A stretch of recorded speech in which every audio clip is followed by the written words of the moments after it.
All right. Hello, everyone. Good evening to all. Welcome everybody in this session. I hope you all are fine and doing well.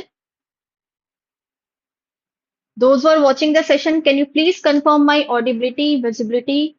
Slide is visible. Am I audible properly? Confirm me so that we can start our today's demo session. Anyone? Those who are watching?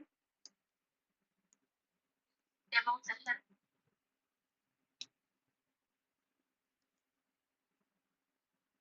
Okay, are we good to go? Chalo, let's start the session.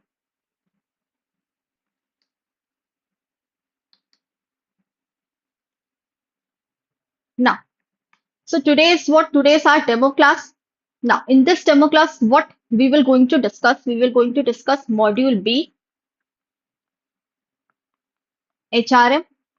It's only theoretical part. So as I have told you the schedule in our 6 p.m. class, those who have watched my 6 p.m. classes, they know it very well that in see today's class is of theory also in paid classes as well as on YouTube also. Now from a day after tomorrow onwards, we are having our session. We are having our session at 7 a.m. in the morning where we will be discussing the capsule batch. So today is the first class of capsule batch. Tomorrow would be the second, third. So likewise, till 30th May, we have our capsule classes, 6 classes. And on 31st of May, full final marathon session will be there. And this marathon session will be on YouTube from 6 p.m. onwards. Then, so what I have planned, see, in the morning session, those for the paid user, in the morning we have 7 to 9 a.m. session. We will be discussing theory, only and only theory, and it's all related MCQs we will be discussing on our YouTube channel from 7 p.m. onwards. Clear? Just only for today, we are having the theory session. From day after tomorrow onwards, we will be discussing theory in our morning session and we will be doing its MCQs on in our YouTube channel at 7 p.m. onwards. Any doubt to anyone? We have already discussed this schedule in our previous session.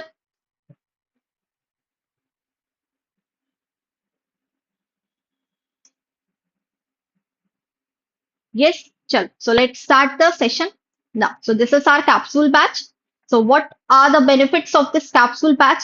That you will be getting session in two medium in English, that is in mixture of Hindi and English and entirely in English. So I'm taking the English session. So I'm taking 3 modules B, C, D and our module A, Ajay sir will take. Rest all the modules in Hindi, Shubham sir will take. So benefit is that 12 hours live sessions will be there. If you have not watched our live sessions due to any reason, then the recordings will be there. You can watch the recordings as well. Conceptual revision will be there. Last minute revision is there. So we will be covering only most and most very, very important topics. Not every topic, the most important topics that are repeatedly coming in our previous exam cycles. And full length mock test will be there. So those who have not yet enrolled in this capsule batch, go and enroll it now. From tomorrow onwards, we are starting our capsule batch for paid users as well. Sure. So let's start the session. I hope everything is clear to you, the schedule and all. So meanwhile, this session is streaming on YouTube also.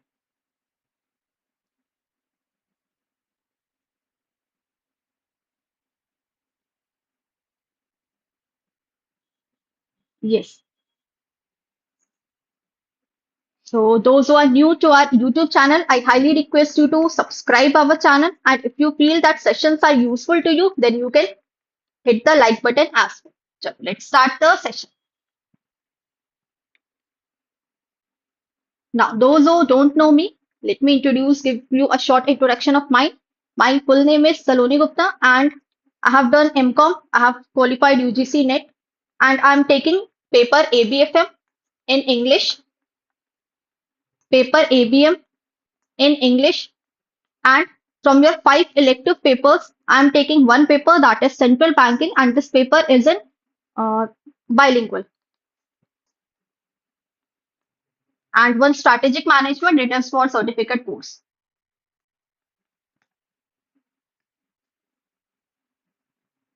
Chalo, let's start the session. Let's have a quick revision of all the concept which we have already done. Now, so this chapter is all about HRM. So first you should know what is HRM and HRD. See, we are talking about the management. The scope of management is wide, whereas the scope of development is narrow. So human resource management, it refers to all your application of principles management where you are working in the organization, in the company, in any entity, there the application of principles, management of principles, people, everything comes under human resource management. Now, whereas development is what? It is the ongoing function. It is a continuous development where the development always take place, be it the development of skills. In skills, we have technical skills, managerial skills, competency skills. So the continuous process is development because skills are always, they are always developed.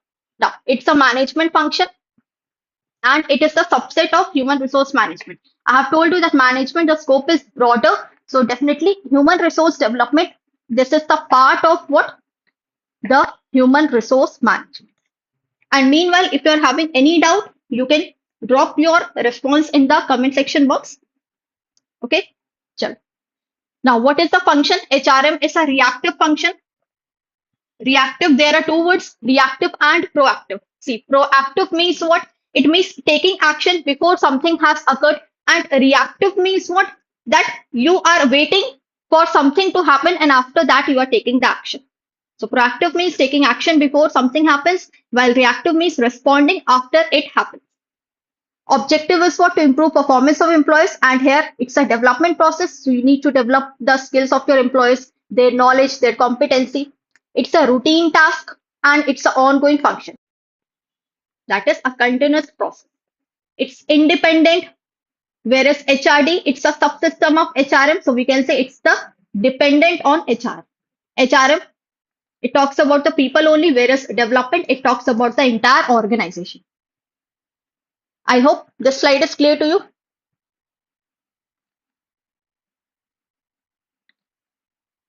Now next. So Robert Owen, he has said human are what? Humans are vital machines. They are the very important part of our company. They are very important part of our organization. So that is why Robert Owen has talked about vital machines. This is important. Charles Babbage has given the concept of division of labor, that the work of the labor should be divided into small and minimal tasks so that everyone can perform that.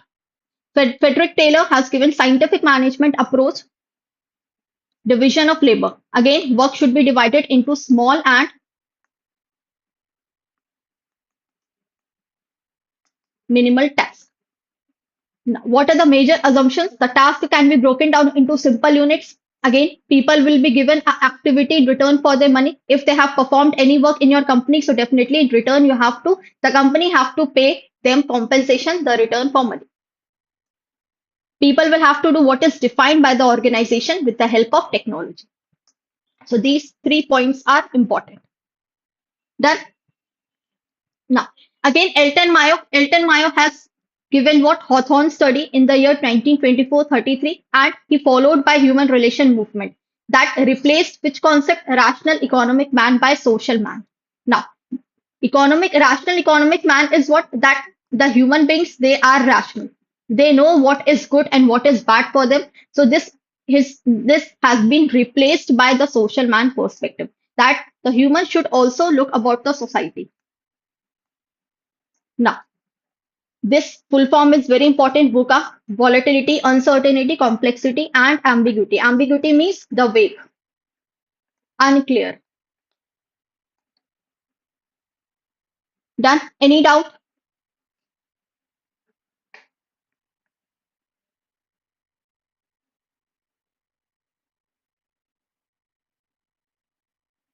Clear? Any doubt? Now, next is SHRM. What is the full form of SHRM? Quickly write it down. What is the full form? SHRM. Anyone? SHRM. HRM is what? Human resource management. Now, S stands for what?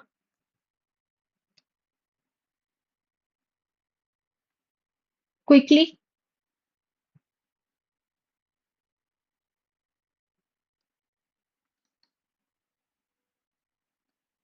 It stands for strategic.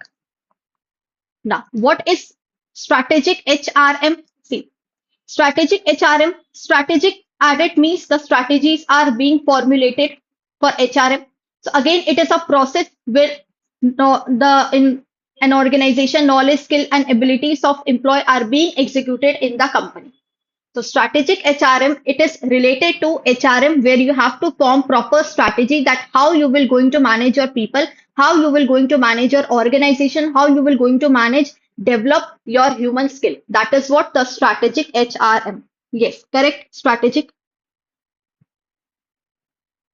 Now, so it outlines 9 key competencies, very important. So these are the essential competencies of leader. First is what? That is leader and navigation.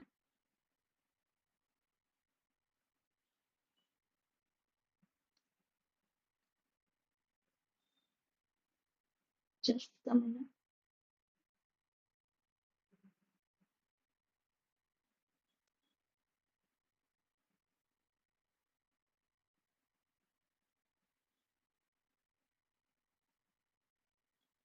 Yes. So it talks about what the first, that is leader and navigation. Now, what is leadership and navigation? See, the ability to guide and you have to influence other people so that you can achieve organizational goals efficiently and ethically. That is leader and navigation. Next is what? That is ethical practice. Ethical practice means everything what you are doing in your organization. Okay, you have to follow ethical standards in all your professional actions and taking while you are taking any decisions. So ethics should be maintained.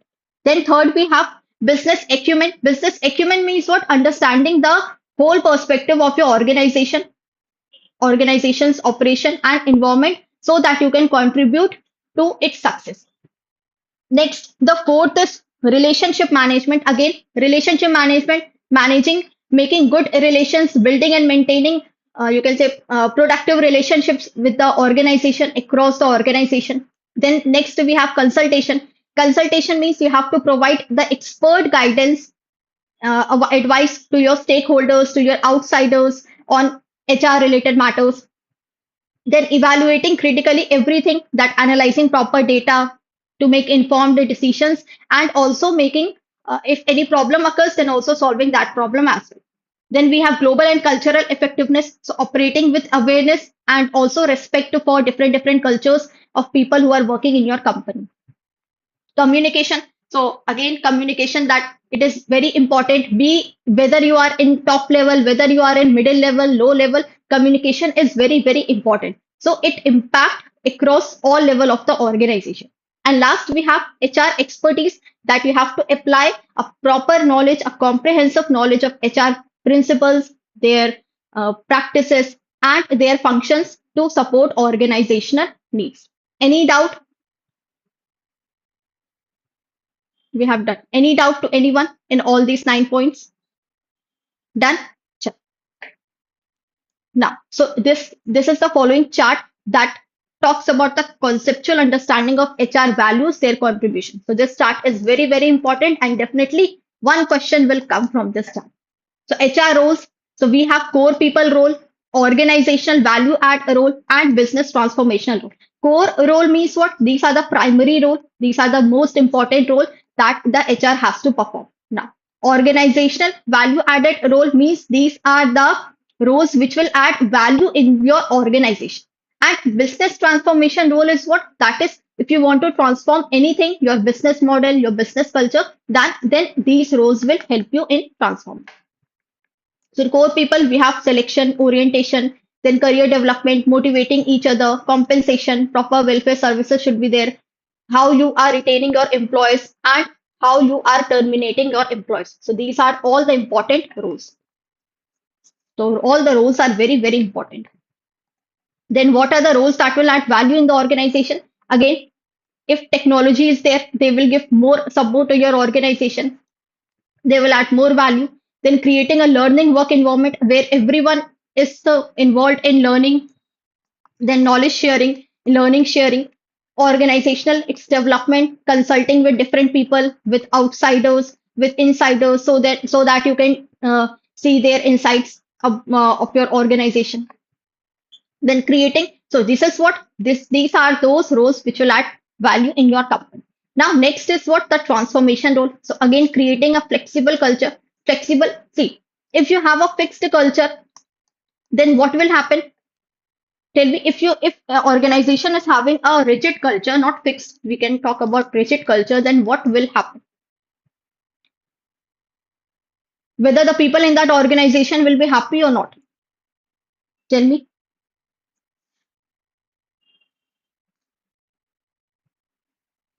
Anyone?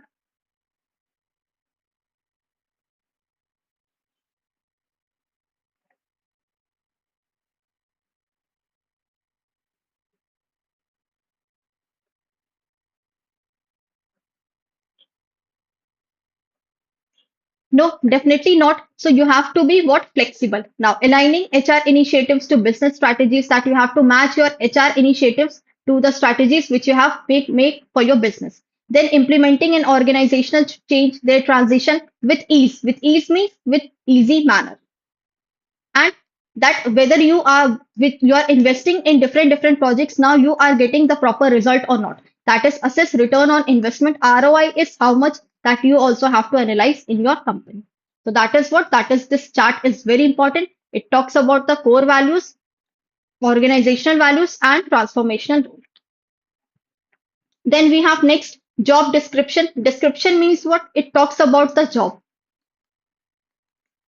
It describes your job, that what type of job is, what is the job title, then in which department it is, in which location it is. It talks mainly about the job. It's job summary, then what duties you have to perform, what supervision rewards are being provided to you, relation to your job, machine, tools, material. So it talks about only job.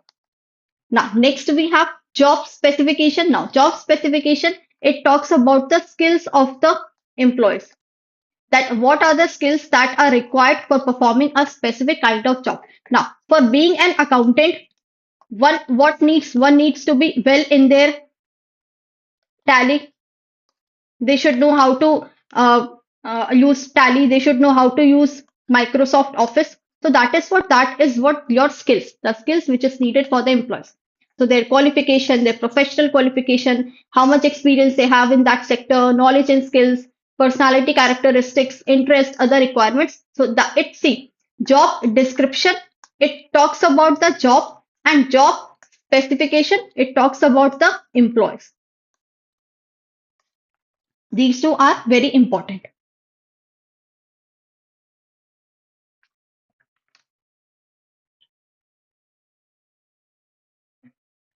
Clear? Any doubt?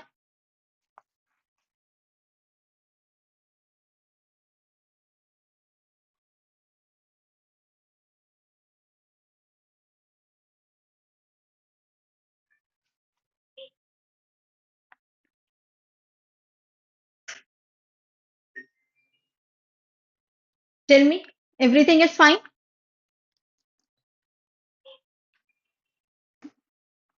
Chalo, let's move.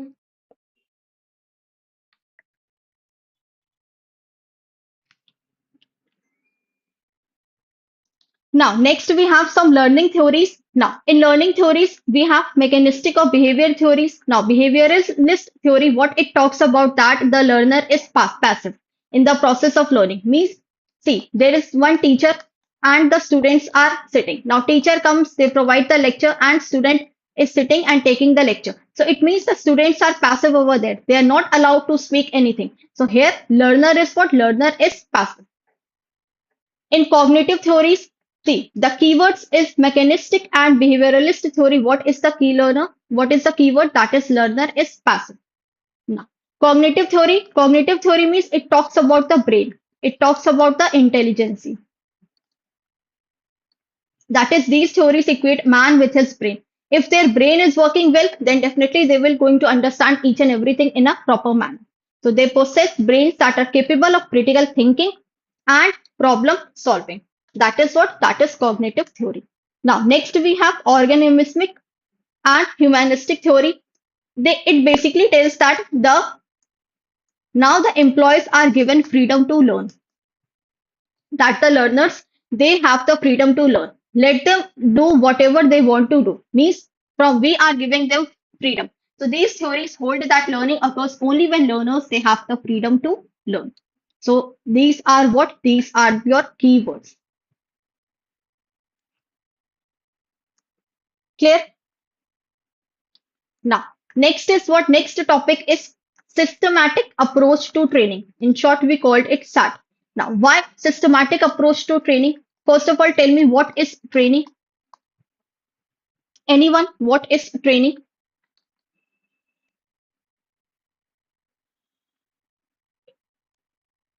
See, training is a process where only skills are developed. It is only for specific purpose. Suppose the same example, if I will take that for an accountant, you should know tally very well. But if you're not, if you're unaware of this tally, then what will happen? The company will provide you the proper training. So this training, this tally is what it is for specific purpose. Now, what is your specific purpose? The specific purpose is the job of accountant. That is why training is for skills, for development of skills, and for specific purpose. Now, systematic approach to training, what it says that whether actual training is done internally or externally, it will enhance your knowledge, skills, attitude of their personnel. Personnel means people. So this training, why there is need of such training. So this training is being defined into different steps. That first training need analysis is mandatory. That is there any need of training or not? If there is any need, then they have to do the analysis and they have to identify what kind of need the company needs. Okay, what kind of need is being emerged in the company. Then second step is what? Preparation of a training plan. If you think that yes, training is required, then you will plan a proper you will plan that yes, these are the things which are required for training. Who will be the trainer who will provide the training, where the training will be held, everything. Now the third step is that conduct of training, design the program, their time, duration, that how much time it will take to provide this training, the tally course, how much time it will take, 2 months, 1 month, 3 months, then the sequence of methods. Next step is that you have, once you have provided the training, then you will do the evaluation that whether you have given the training, do your employees are performing well after having training, proper training or not. So you will do the evaluation of the training programs. And last step is what? That is selection and development of trainers. That is after giving the training, you will select for your vacant position and you will develop the trainers accordingly. Any doubt to anyone in this?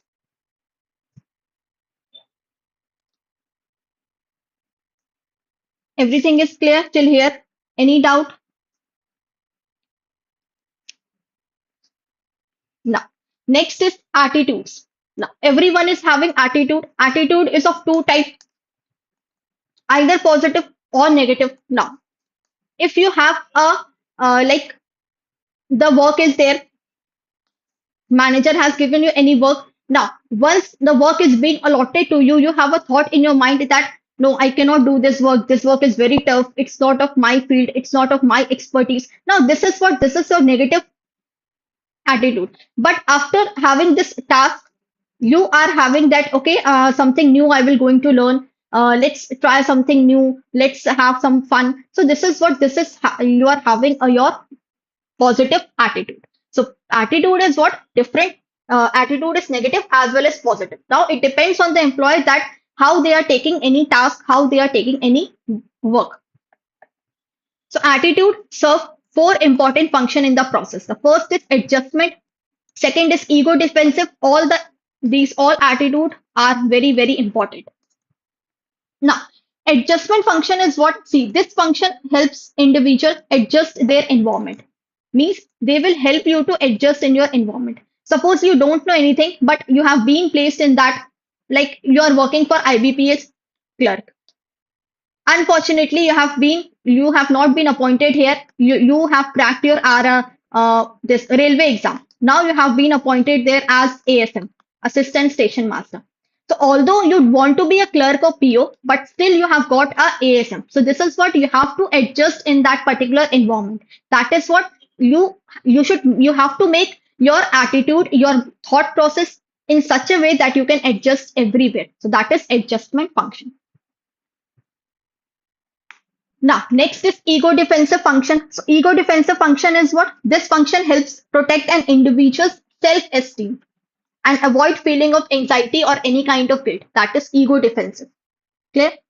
Now, suppose let's take an example. A person, they have a poor credit history, and still that person is taking what borrowing, but still defending their decision to keep using their bank's credit card, even if the interest is high. That is what? That is ego defensive function. Then we have value expression function. So this function basically allows individuals to they can express their core values, they can express their customs, they can express their beliefs. And last we have knowledge function, that is plan accordingly to your information, accordingly to your requirements of the company. If you are having a good knowledge, then you will make good planning in your company. If you are having bad knowledge, then you will going to make bad planning for your company. So that is knowledge function. Any doubt to anyone?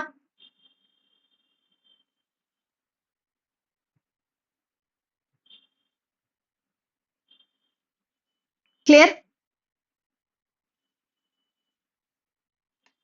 Now, next we have that is career path planning. Very, very important. So career path planning, see, everybody has their career. If you are working in any company, in that company also you are trying to make your career very high. Is it so or not? So in this case, we have a career path.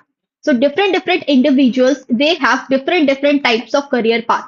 Some people are there who will always switch their job. Some type of people will there who will stick to one job and they will take retirement from that job only. Some people will be there who work well in that job and then they will switch to another job. They will perform well in that job and then again they will switch to some other job. So we have different sorts of individual in our company. So career concept talks about that only.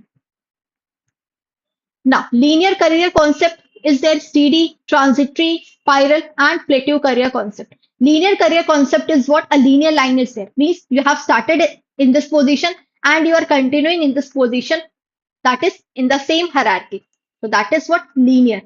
You have started from here, you will move here, then here, then here. At last, you will take the retirement from this point. So plan for upward movement within the same profession. If you have if you are taking promotion in the same organization, like you have joined as assistant manager, then you will be at associate manager, then senior manager, likewise. Steady state career is there. After getting a promotion, after choosing any kind of profession, you have got a stability. Now you want work life balance. Now you want mental peace. Now you want, you can say, now you don't want any kind of challenges. So individuals will choose profession, they will acquire skills, but do not choose to go higher in the hierarchy. Then we have transitory pattern. Transitory pattern is what? That you are switching from one job to another. Shifting from one job to another. It is not necessary that it is related to the previous one. Like you are in banking field right now. After 2 years, 3 years, you are becoming teacher. After 2, 3 years, you are going to some other field. That is the transitory pattern. Now, spiral career is what? This is spiral career.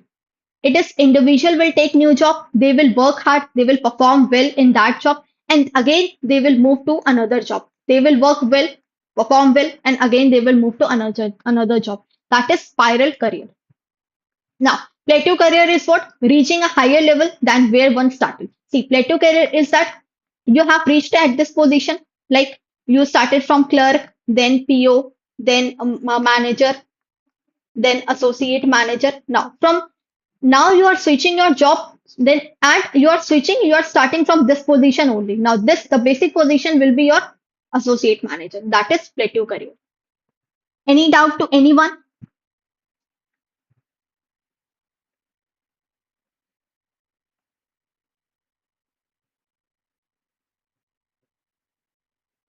Any doubt?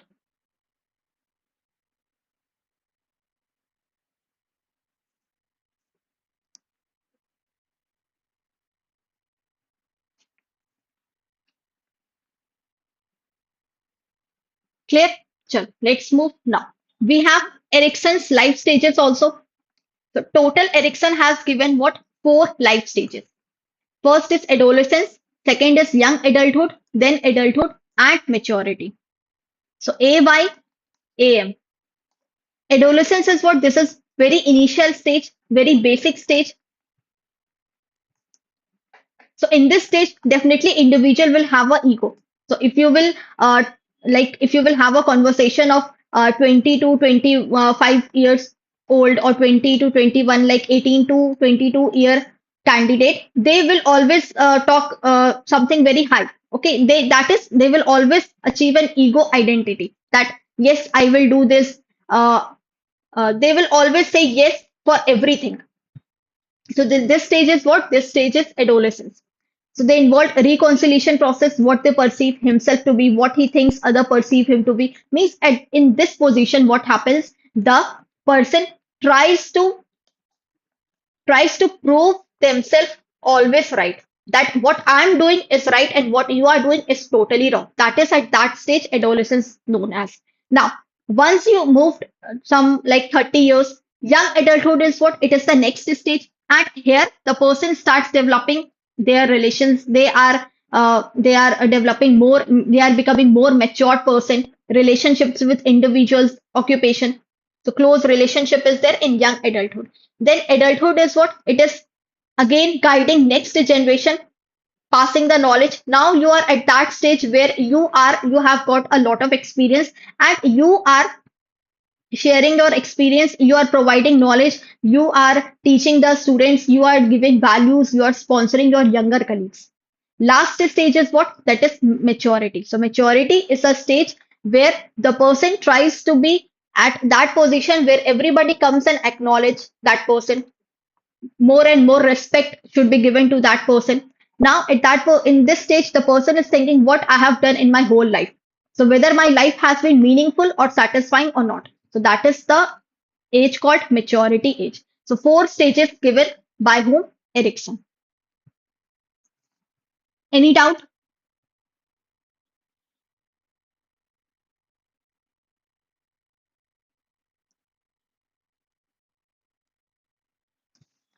And this career concept given by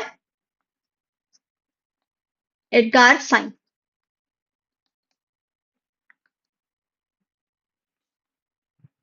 So you should also know who has given which concept.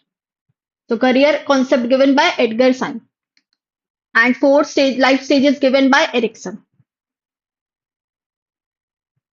Now, similar to these life stages, we have, see, this was the stage of the life. This was the stage of the life. Now, in your career also, you have similar type of stages. So we have career roles or career stages given by whom? Dalton. So first we have apprenticeship, like adolescence, apprentice, then young adulthood is what? That is colleague. Adulthood is again mentor, and the maturity is what? The sponsor. So career roles given by whom? Dalton. So apprentice is what? It is the beginning of the career. Again, the initial level of your career where you are learning something new. Where you are learning new. See, If you have seen the different types of training, there is one training known as apprenticeship training. Now in this training, what happens, you are entirely new to the company. Now you have been provided a training. So similarly, apprentice is what it is, the beginning of the career. You are learning something new. An individual that does their routine work under the supervisor, under the mentor who helps them to learn. Individual will accommodate themselves, and they will depend more on the supervisor. Now next, if you will move ahead one level, then next level will come what, colleague. So colleague is what, it is the beginning of making an independent contribution. Now you have learned your basic level. Now you are at that stage where you are less dependent on your superior. You are taking your own decisions. You are giving your own advices. You have your own direction. So that is colleague. Now moving one level ahead, that is mentor.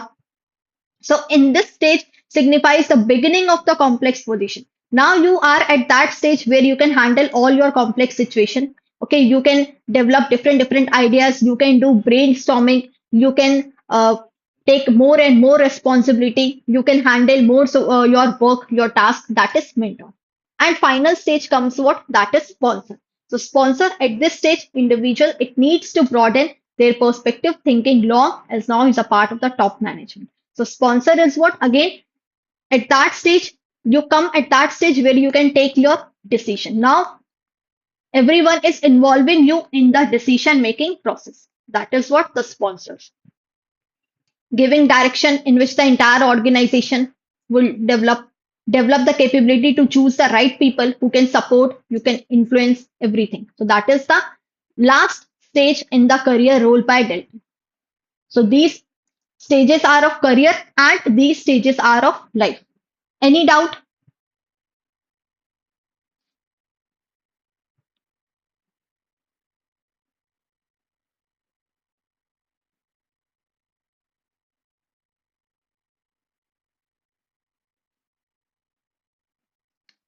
Clear?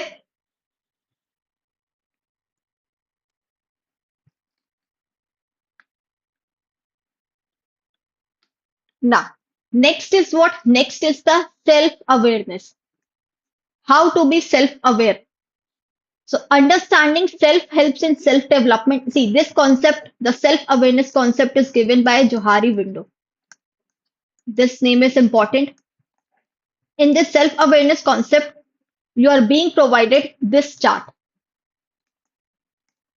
So, it is always useful to do the SWOT analysis. Now, quickly tell me what is SWOT. Already it's written: strength, weakness, opportunity, threat. Now strength and weakness are what you have to find: the strength of your company, the weakness of your company, what are the opportunities that you are getting from outside, and what are the danger signs that make that you have to be careful from the outsiders. That is opportunity, threat. So these two are the external part of the company, external factors. And SW is what? SWOT. SW is your internal factors. Clear? So this may help in better use of strength, overcoming weaknesses, opportunities, and safeguarding against threat or the dangers. And this concept is given by whom? Johari window. Very, very important, and given by Loft and Ingham. So concept is Johari window, given by Loft and Ingham, 1973. So this chart is important. See, what is known to you yourself, what is known to self, and what is known to others. Means what are the things that you know of yourself and the other people also know. That is called arena. Next, what are the things that you don't know but others know you well? That is called blind. Known to self, not known to other, it is closed. Not known to self and not known to other, it is dark. Clear? Any doubt? Like, for example, if I say that you are working in a bank, everybody knows that you are good in handling the accounts. You also know that you are good in handling accounts. That is what? That is arena. You know yourself also, and the other people also know you. Now, known to self, not known to other. Now, you know that you are a You can easily manipulate people. You know yourself that I'm a such person then that I can easily manipulate you. I can easily manipulate other people. But other people don't know that fact. That is what? That is closed. Now, not known to self, but known to other. If someone says that you are you sing very well, okay, you sing very well, like you have you can say you sing songs very well. Now this you don't know, but other people know you very well, that no, this people sing songs very well. That is the singing. That is what? That is called blind. And the fact which you also don't know about yourself and other people also don't know, that is called dark. Am I clear with these four options? Any doubt?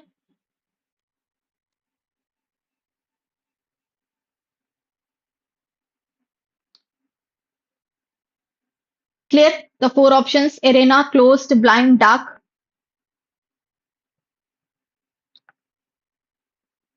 See, all these concepts are very, very important.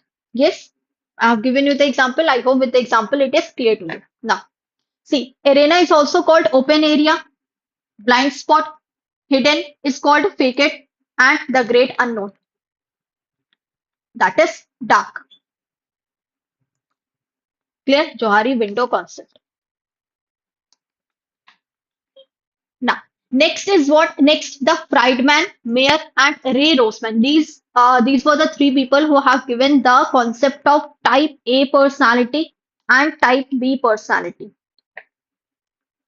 Now, what is type A personality? See, if you are such kind of people that you are always restless, you always move here and there, you always walk, you eat your food, your meal very rapidly, you are always impatient, you do multiple tasks at the same time, you always are impatient, dislike you dislike waiting, so you are not impatient. So this is what you are having a type A personality. Okay, that is multitasker. These are the points important. Tries to schedule more and more in less time. You want to complete every activity at one go. In less time, you want to complete your task. It doesn't matter that whether it is effective or not, but you are completing your task before time. Usually does not complete one thing before starting. You are completing you have started one work, like you have started a work. This a work is not completed, you have started again your new work b. This b work has not completed, again you have started new work c. That is usually does not complete one thing before starting. Often you are always nervous. It shows your gestures that you are always nervous. You clenched your fist, banging on the table. Don't have time to relax. Don't have time to enjoy your life with your family. So this is what a type A personality people are. And on the other hand, there is one more personality that is called type B. Type B personality is a personality. They are more relaxed. They are sociable. They have a balance. They keep their family and work different. Okay, personal and professional life is entirely different from them. But for type A people, they mix their personal as well as professional life. So understood this concept, type A, type B personality. Clear? I hope this is not visible. Now it's visible. Any doubt to anyone in this slide?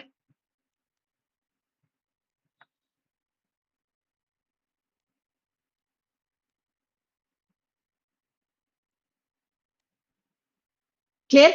And one more thing, this session is broadcasted on the YouTube also. So those who are watching on YouTube, so I highly request you to subscribe the channel, the English Medium YouTube channel.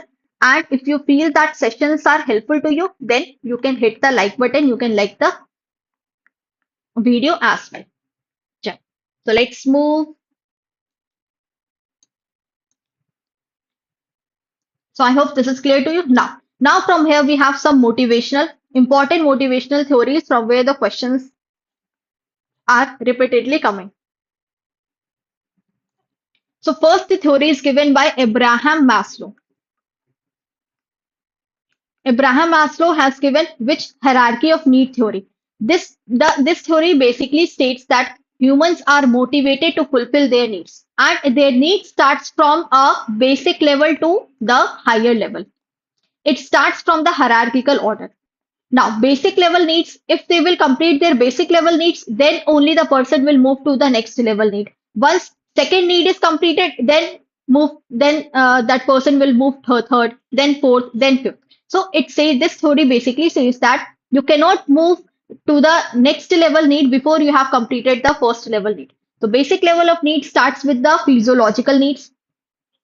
So in physiological needs means what? Your basic need. What is your basic need? You need food, you need water, you need shelter. These are your basic level need.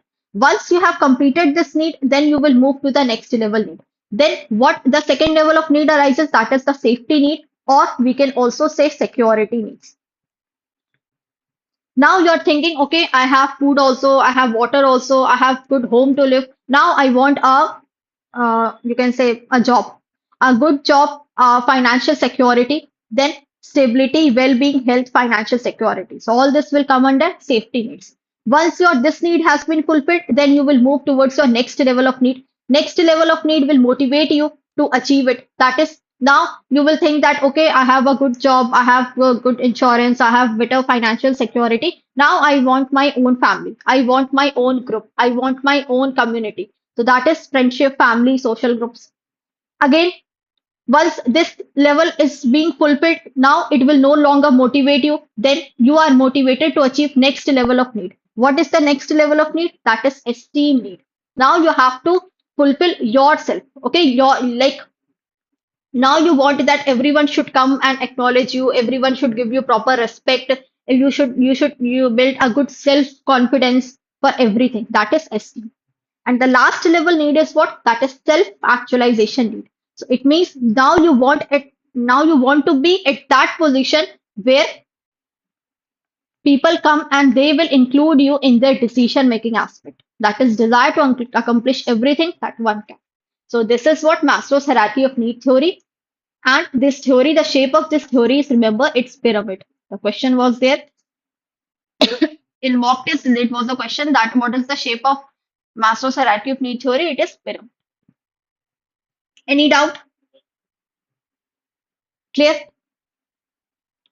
Now, next we have McLeod achievement motivation theory. McLeod achievement motivation theory given by whom? Psychologist, important, name is important, David McLeod. And they talk about the three primary need that will drive the human behavior. What are the three primary? Achievement, affiliation, and power. So this theory is also known as important three need theory and learn it needs theory. The other name of these theory is important. First is achievement. Achievement means what you want to achieve in your life, that you always want to do difficult tasks, you always want challenging tasks to perform so that you can show everyone that yes, I have achieved this in my life. Next is what? That is affiliation. Affiliation means what? Now you want to build good relations with your friends. Now you are making you are prioritizing the teamwork, making friends, social interaction is there. That is need for affiliation. And last is need for power. That is a position where you want to influence other people. Influence or you want to persuade other people. Means you should take the power. That is, you should control them well. That is need for power theory. Clear? The capacity to inspire, influence the behavior, essence of power. So that you can control others. You can influence them, you can persuade them, and you can control others. Any doubt?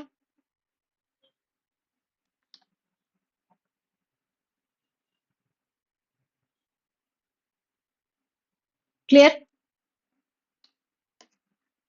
Now, next theory is given Herzberg two-factor theory. Herzberg two-factor theory. This theory is also called dual factor theory. So remember all these names are important. Herzberg two-factor theory, dual factor theory, and motivating and hygiene factor theory. Third name.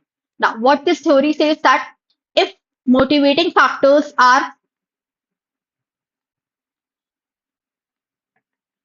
if motivating factors are not present in the company, they will not going to create any kind of dissatisfaction. But If they are present in the company, then they will give us a proper level of satisfaction. That is motivating factors. Now, on the other hand, what the hygiene factor says that if if the absence of hygiene factors are there, then they will certainly demotivate us. They will give a dissatisfaction. But if they are present in the company, then they will not give any kind of satisfaction. But their absence will create dissatisfaction. See, here it says that if these are not present, it will not going to dissatisfy us. But if they are present in the company, then they will certainly give us the satisfaction. Whereas if they are present in the company, they will not going to satisfy us. But if they are not present in the company, they will certainly dissatisfy us. Like achievement, you got achievement, okay, the recognition. If you are not getting any kind of recognition or achievement, no matter, you were doing your work, the company was paying you the salary. But someday the company boss calls you and recognizes you well, gives you the achievement, gives you the tour package. So at that time, what happens? You will be motivated, you will be motivated to perform well, you will be more satisfied. That is motivating. So present of motivation factors will satisfy us. Whereas what are hygiene factors? If these every day you are visiting to your bank, you are seeing your system, you are seeing your chair, you are seeing your the tea and snacks are available to you. So it will not going to create any kind of satisfaction. But if so, any day if you are visiting to your bank, you are seeing that your chair is not present over there, your system is not present over there, you have not given like tea and snacks. So certainly they will what? They will create you dissatisfaction. That is the hygiene and motivating factors. So all these factors comes under motivating and hygiene. Relationship, company policies, working condition is not good, then they will dissatisfy. If your salary is not coming on time, then they will give you dissatisfaction. Every month the salary is coming, you are not happy. But if any month the salary is not kept coming, you will become dissatisfied. Clear?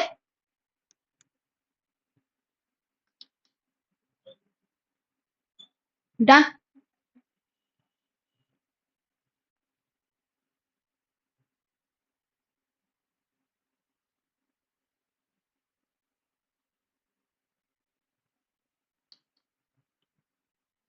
Now, next theory is what? ERG theory.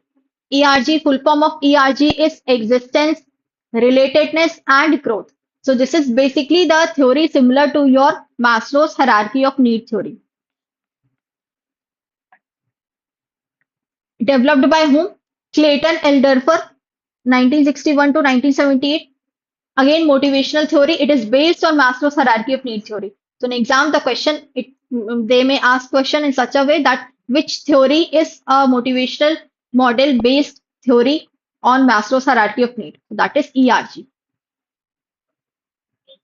So ERG theory, existence, relatedness, growth. So physiological and safety, that is existence, love and belonging, relatedness, and self-actualization and esteem, that will come under growth.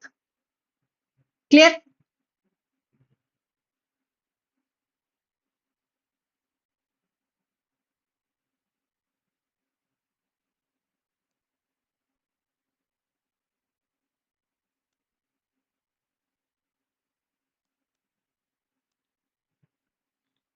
Now, next theory is what? That is equity theory. So equity theory is what? See, equity means what? You can relate equity as equality. Both seems to be same. Equity, equality. So equity means what? That your input should be equal to your output. That if you are taking work from your employees, if you are taking more work from your employees, then from other side you have to pay more salaries to your employees as well. Popularly known as Adam theory, by given by whom? Adam. It aims to strike a balance between the employee's input and output in a workplace. So a right balance would lead to more productive relationship with the management. So that is taking work from the employees, so give them the more rupees. That is a balance should be there. Done. Now, next is reinforcement theory. So, B.F. Skinner, yes, B.F. Skinner has given this reinforcement theory. Reinforcement theory basically, what B.F. Skinner talks about that there are two types of reinforcement. One is positive, one is negative. Now, positive is that positive leads to your reward and other benefits, and negative leads to the punishment.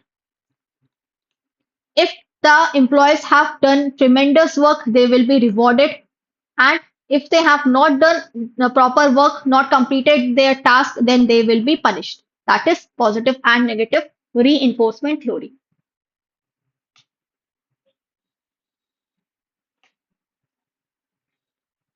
I hope all the theories are clear to you, the motivational theories.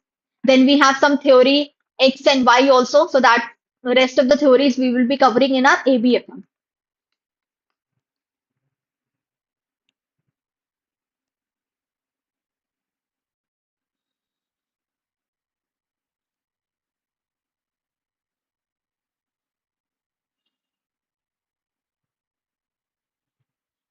Now, let's move to the next. Next is what? That is role set conflict. See, if you're working in the company, you have been given different, you have to perform different roles, different tasks, different types of work are being provided to you. You have to perform that. Now, can anybody tell me that what is the difference between role, then task, and all that? What is task? What is role? Then we have what is job? Anyone? Then one position is also there. Anyone?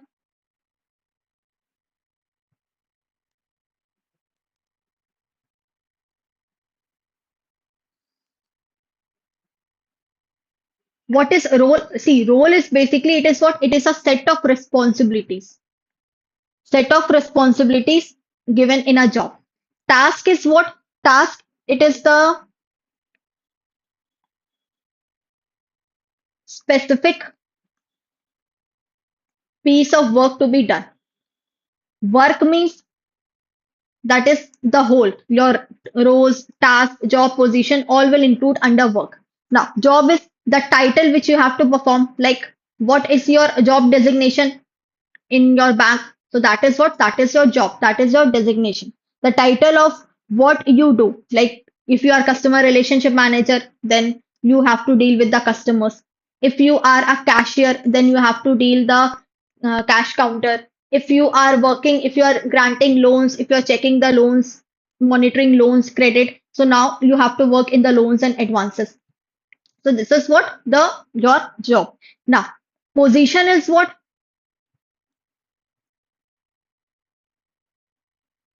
Like, see, position means the hierarchy. It talks about the hierarchy. Like for customer relationship management, we have certain hierarchy, senior CRM, junior CRM, associate CRM, like this. So that is what where you are, in which position you are. That is the position. So similarly, we have individuals are given different roles.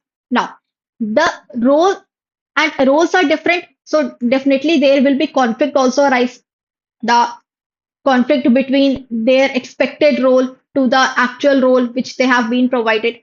So these roles at conflict, it takes the following forms. First is role ambiguity. Ambiguity, just now I have told you, ambiguity means unclear.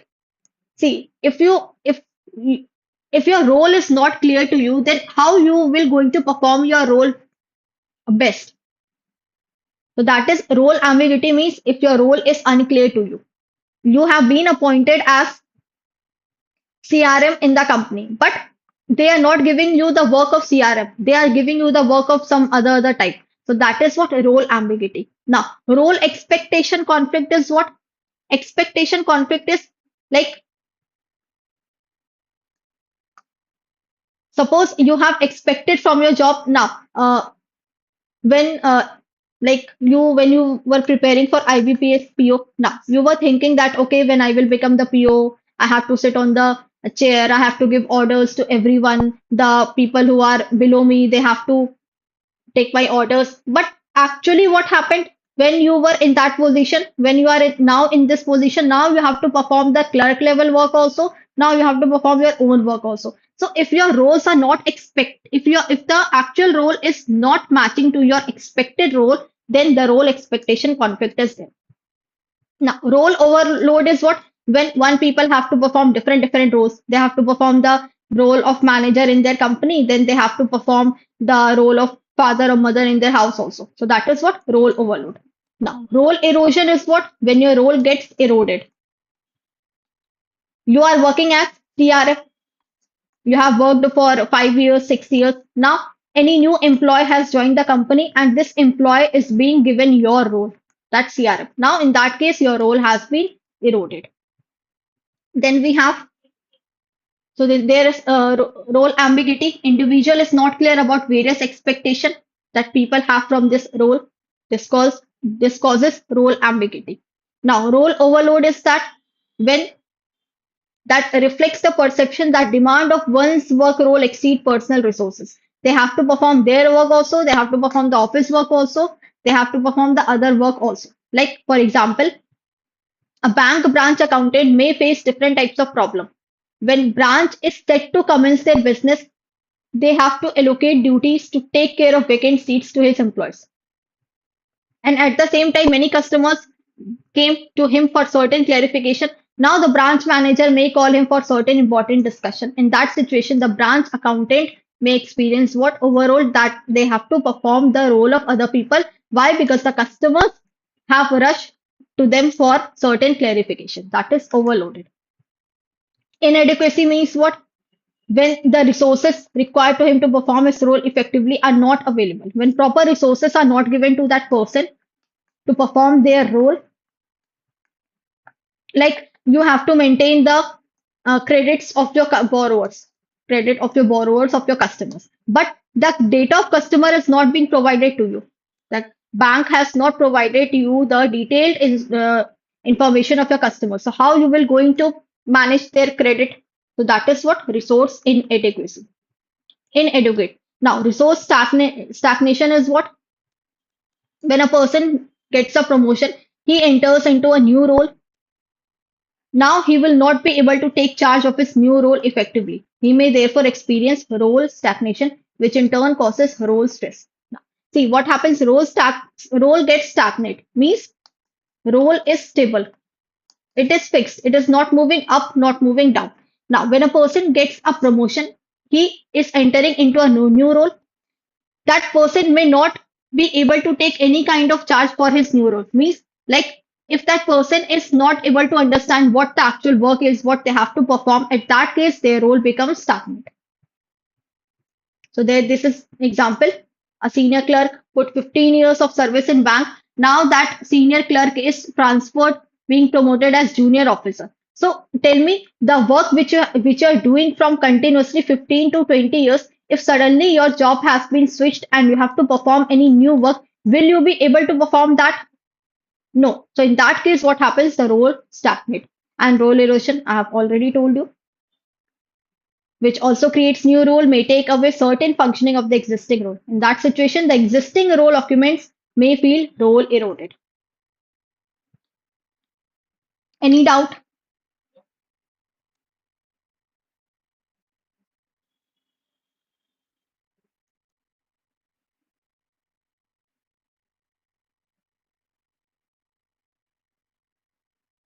Esteem comes in both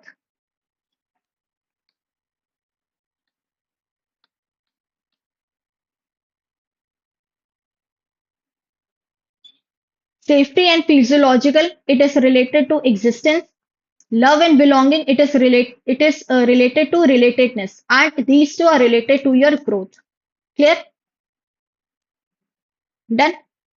Relatedness means what? Creating relations. Now it will be under love and belonging.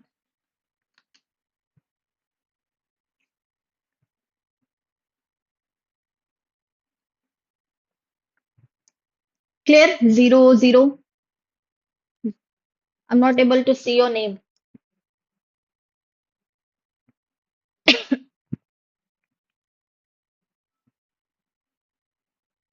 And don't worry, we will be doing its MCQs in our day after tomorrow session. 27.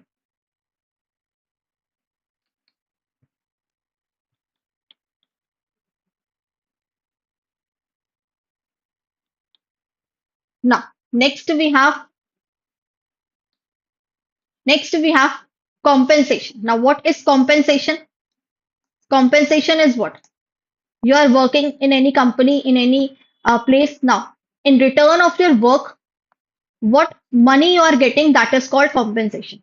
So, compensation is expressed in terms of money, wages, salary, bonus, cash allowances, benefit, like all these benefit are there, retirement funds, accommodation, provision for accommodation means the living places.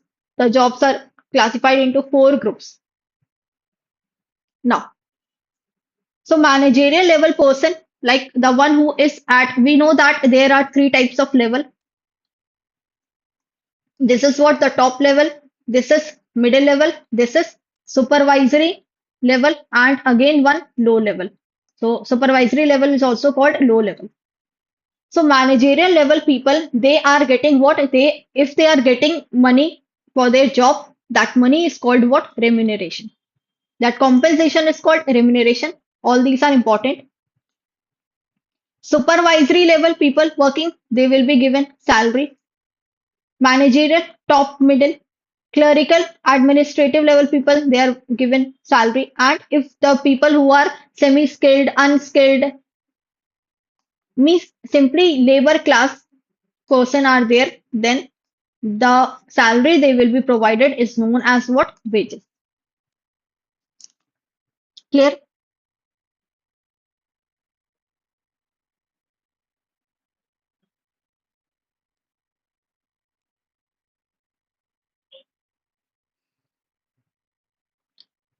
Done?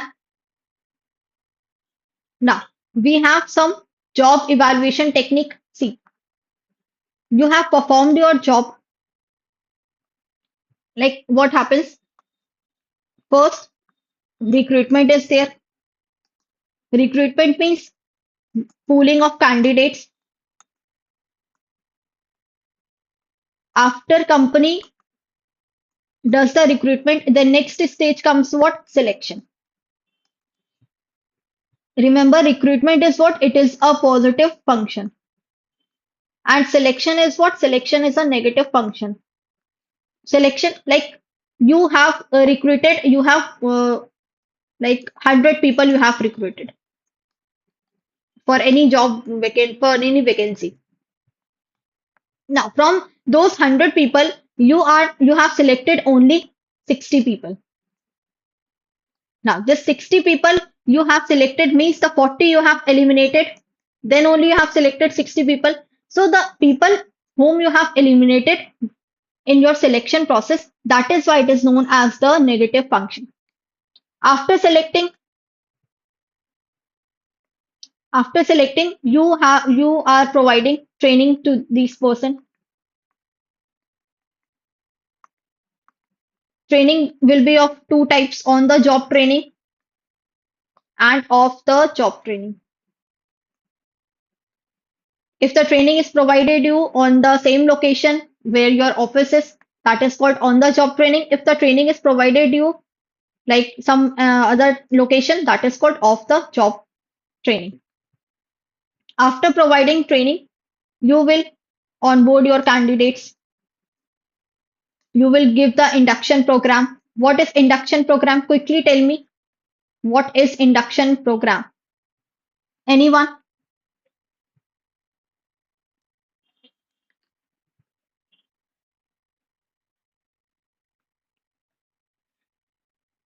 Induction. Okay, you are watching.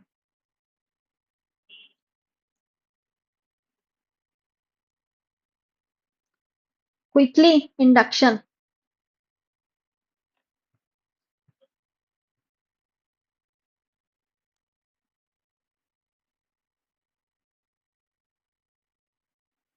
Induction means what? Like if you have selected So after selecting, the company will introduce to its company's policies, to its the existing employees, to with the work, everything. So that is called induction program. Clear? So where were we? Yes. Onboarding. After that, you have worked for 1 year. After 1 year, there is evaluation. Evaluation of your job, of your performance. So that is known as job evaluation, performance evaluation. Clear? Now, so we have two techniques of job evaluation. One is non-quantitative and the other one is quantitative. Non-quantitative means what? That it is entirely subjective. Numbers are not involved.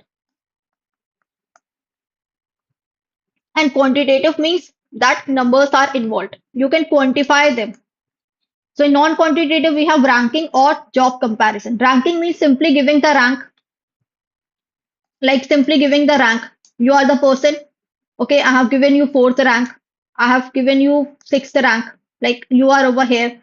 If you have worked very well, so rank will be provided. Either one will be given the lowest, 1 to 10, 1 to 20, or the 10 would be given the lowest. So it depends upon the company. So ranking or job comparison, each job as a whole is compared with others, and this comparison of job goes until all jobs have been evaluated. So all the people, all the employees, they will be compared with each other, and the one who has done the good work, tremendous work, they would be kept as at the top rank. And likewise, then they will be given the low level rank. So all jobs are ranked in the order of their importance from either the simplest to the hardest or from highest to the lowest. So one would be sometime highest for any company or one would be sometime lowest for any company. Then grading means what? Grades will be given to them. And how grades will be given to them? Like suppose you are performing any job. Here is the example. In bank, general manager is at top managerial cadre under which there is like here is the manager. Under this manager, different sub classification is there.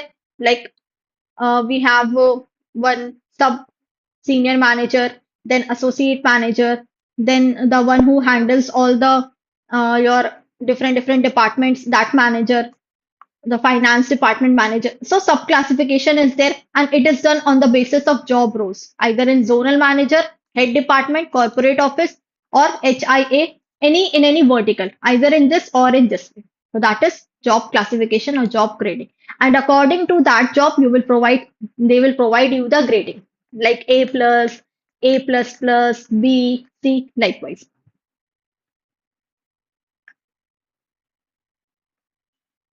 Clear? Now, next we have quantitative methods where numbers are involved. They will quantify your job. They will evaluate your job with the help of quantity.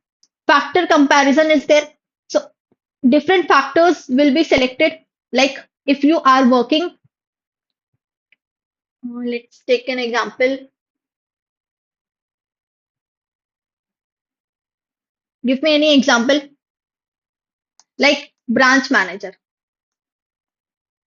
Okay, you are working as branch manager. Now, in branch manager,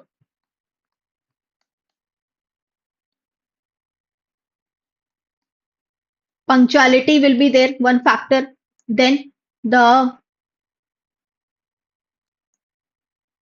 relationship will be there, one factor. Task will be there, one factor.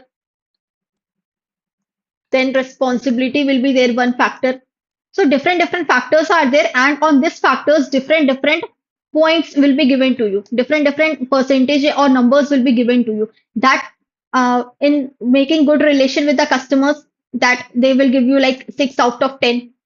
Completion of task, they will give you 8 out of 10. So this is what the factor comparison. So different factors are selected, and on the basis of those factors, the ranking is being provided. So these factors are assumed to be constant for each set of job. So each set of job means whether you are performing branch manager or customer relationship manager, if factor comparison method the company will choose, so these factors will be same for all. So punctuality again for CRM also punctuality will be there, relationship will be there, task will be there. Then what we took over here, this was what? Let's take an example, skill, then responsibility. So it is constant. This is important. And then adding all the points values.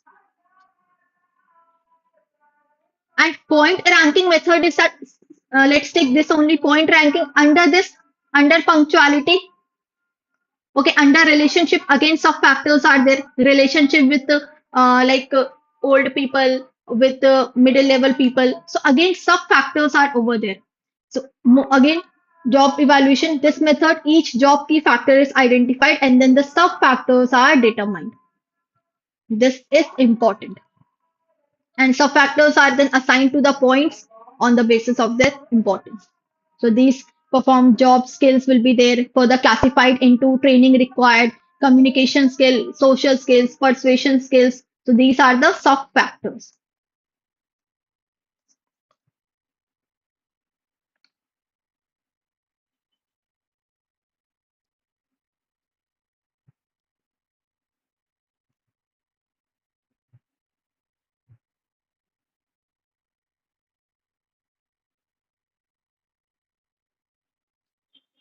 Clear?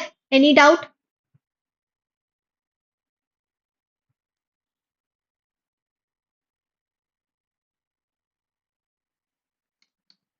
Sure. Next.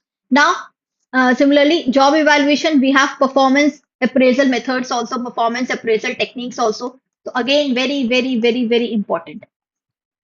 So we have some traditional methods also and we have some modern methods also. So in traditional methods, all these methods are there and in modern. So let's do one by one. Now, free-form essay method. Essay method is just like a pen and portrait method where one document is given to you, like take it any name. Okay, suppose manager is there, manager is giving the, you can say, pages to everyone and they are asking that, okay, what do you feel about this person? Let's take an example, XYZ person. Okay, write about this person. So this is what, this is a type of essay method. So it is open-ended appraisal of the employee. Appraisal makes a free form. The one which I'm underlining, very important. It gives absolute freedom to the superior to write about what the job knowledge, employees' attitude they need. So again, this is what, if the freedom is there to write anything on the paper, then it would be definitely subjective. So the one, if you don't like I'm there and you are there. Okay, you don't like me. So definitely you will not going to write the positive things of me in this document or vice versa. So that is why it is called subjective. So biasness is there. Now, what is the drawback? That it is totally subjective. Comparison between two employees is difficult. This is free-form essay. Straight ranking method is what? Again, rank, people will be provided a rank, they will be put at place, rated in order of their merit grouping. And it is difficult to compare individual with others having varying behavior traits. If they have a same type of traits or different type of traits, then it is difficult for them that to whom I will keep at the top. That is why straight ranking method is difficult to analyze. Now, comparison method. So again, we do comparison where two employees are there and they are compared on different factors like the skills are there, then punctuality are there, then we have leadership, initiative. So they are being compared on this. It is also known as factor comparison method. When the number of employees is large, it becomes difficult. If your company is having uh, 20 to 50 employees, then it is easy. But if your company is having 200, 500, 1000 employees, then it becomes difficult for comparison method. How long you will do the comparison? Tell me. So that is why it becomes quite difficult for the companies to use this method when the company is having large number of people. In case of large, paired comparison method is quite useful where two employees are compared at a time and overall ranking is worked out into account. So for large, this is important. For small type of company, compare factor comparison method. For large type of company, paired comparison method. They will do the pairing. They will take the two people and they will compare the two people or four people. So they will compare four people like this, the pairing. Now, grading method, again, grades are given like outstanding, very good, below average. Graphic or linear rating is what considers two factors. The characteristics is included in it and the contribution. So in personal qualities like initiative, dependability, decisiveness are measured with regards to how much they have contributed in their quality and quantity of work. So while measuring their quality and quantity of work, so certain weights are given assigned to them, and from that weights they will calculate, they will give the points to them. So rating is on continuous scale. Now, what is the demerit of this particular type of rating? That again it is subjective. Why? Because we are taking the quality and quantity. So quantity of work is fine, it is objective. But in quality, you need to tell, you need to write everything subjective. So again, it is what? It creates bias.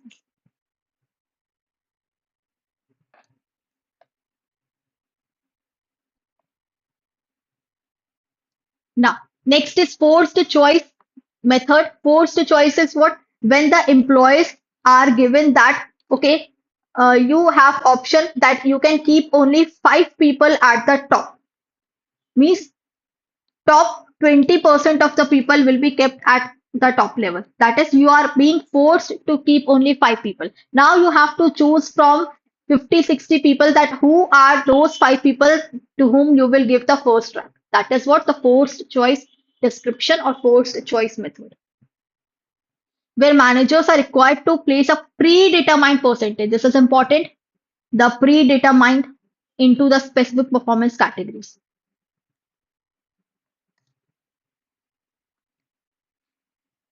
Clear? Any doubt in all these?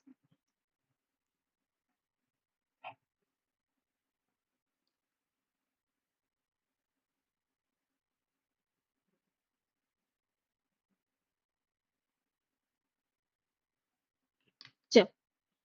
Now, next is 360-degree. So, if we are talking about 360-degree, then why we should left behind 720-degree? See, what is 360-degree? Now, suppose,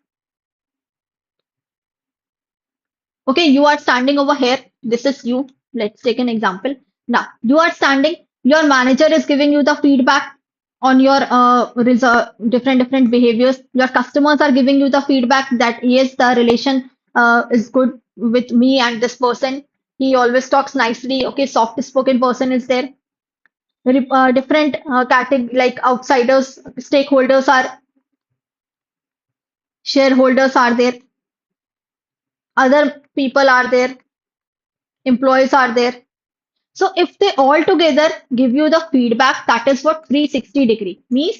They will move like this, 360-degree. Everyone is giving you the feedback about your performance, about your job. That is 360-degree. After that, when everyone has given the feedback, now some people have given that you have to work in this area, you have to work in that area. After improving yourself, again, if the feedback is given to you, again, feedback is provided to you, that is known as 720-degree. Clear the difference between 360 plus again 360, that is 720-degree.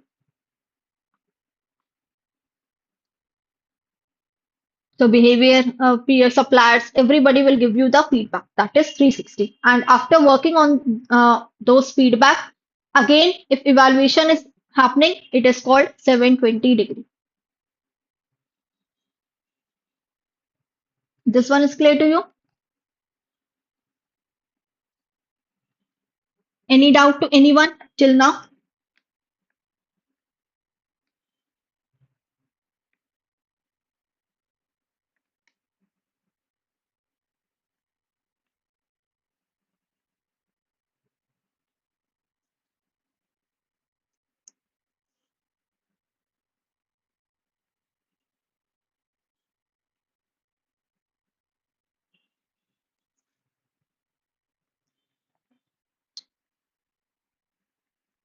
Sure. Now, next we have human asset accounting method. So human asset accounting method, what it talks, see, it basically tells that the employees, the humans, they are the essence of management. They are the crucial part of management. If if any employee is working in your company, and if that employee is working in your company, you have to treat that employee as an asset.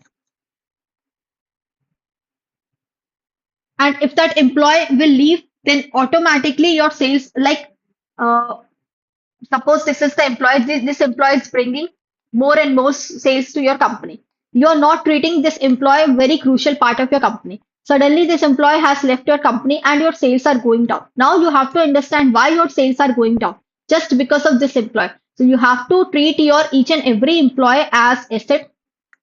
Asset is what? They are the edge of your business. They are the important part of your business. So human resource accounting process of quantifying the amount worth of human capital.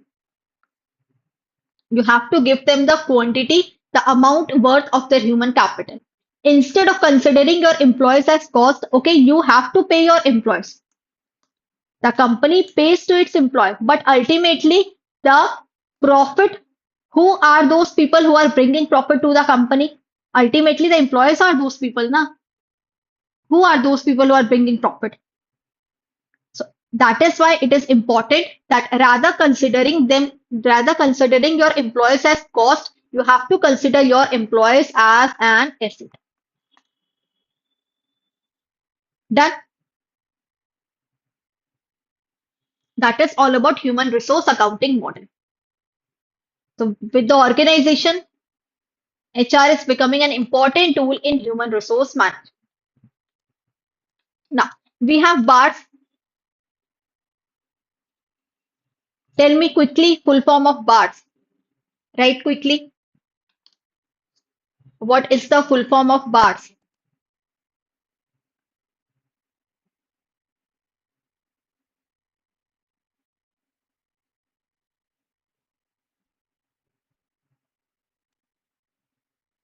Write down quickly full form of bars.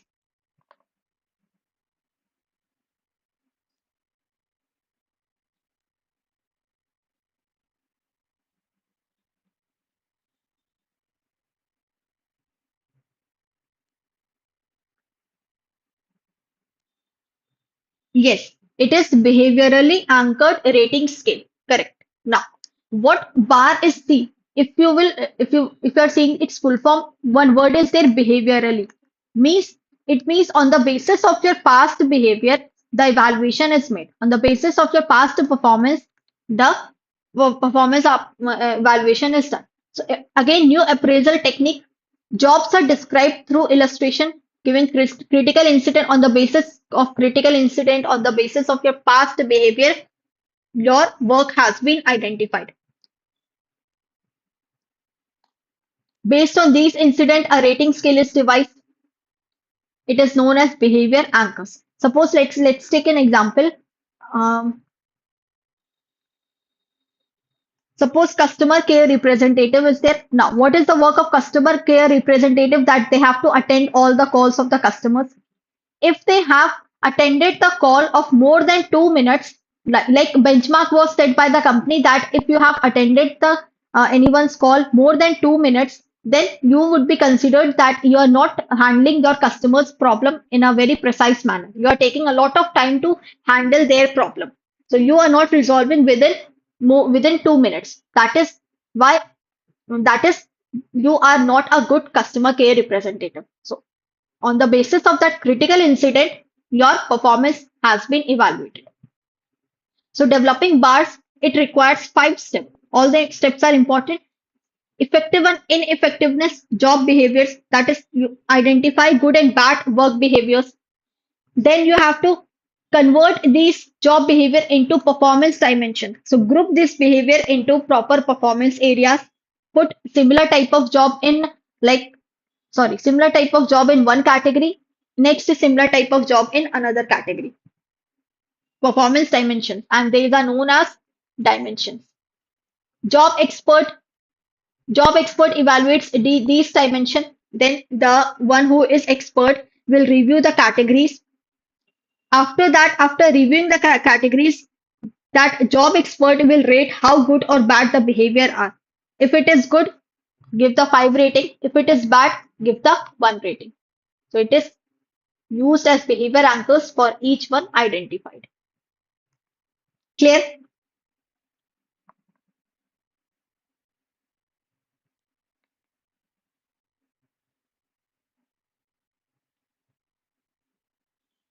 Done?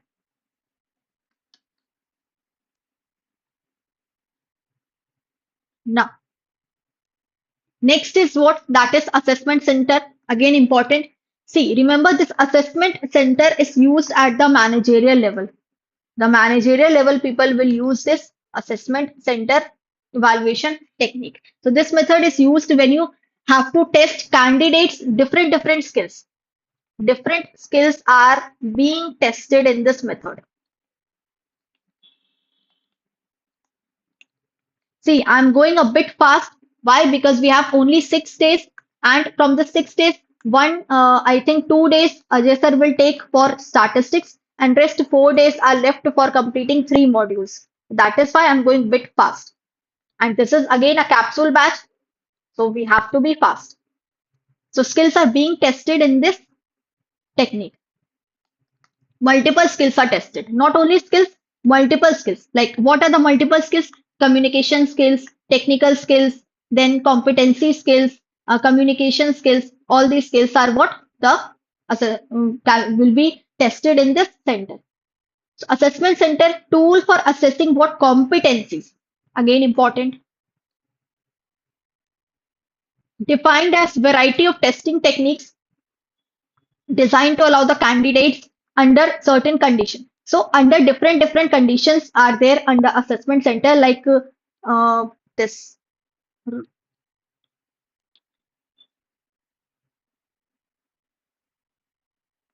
basket in basket exercise. Yes, wait. In basket exercise will be there. This is a type of assessment center. What is in basket exercise? That they will give you one situation. Okay, they will keep you under this basket. Wait, this is suppose the basket. In this basket people will be kept and they will give the scenario and you have to work on this case study, on this scenario, on this condition, in this situation. That is what in basket exercise. So number of assessment center consists number of performance exercises that resemble their actual work situation, that how you will going to perform in actual scenario if you have not performed over here well. So that is why they will test you first and then they will evaluate you. Clear? So it is mainly for, remember, see, supervisory and management level position.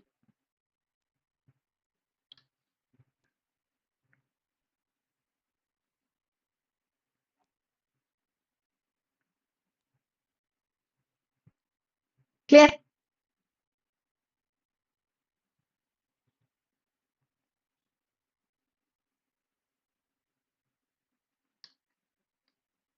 Now we have next topic, that is conflict.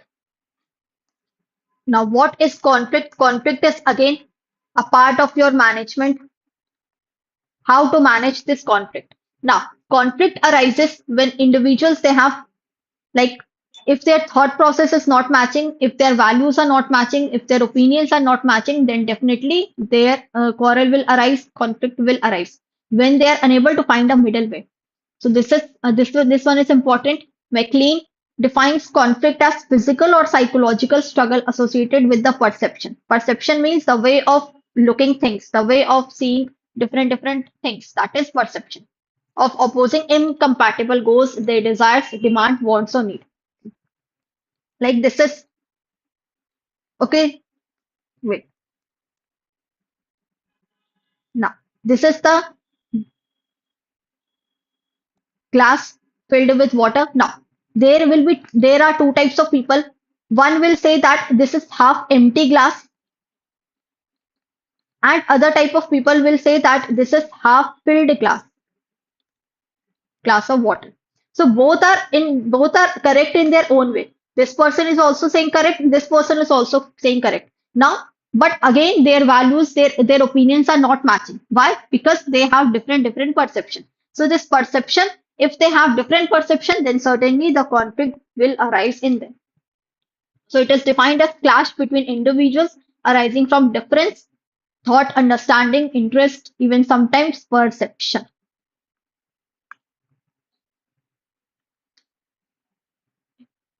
Done?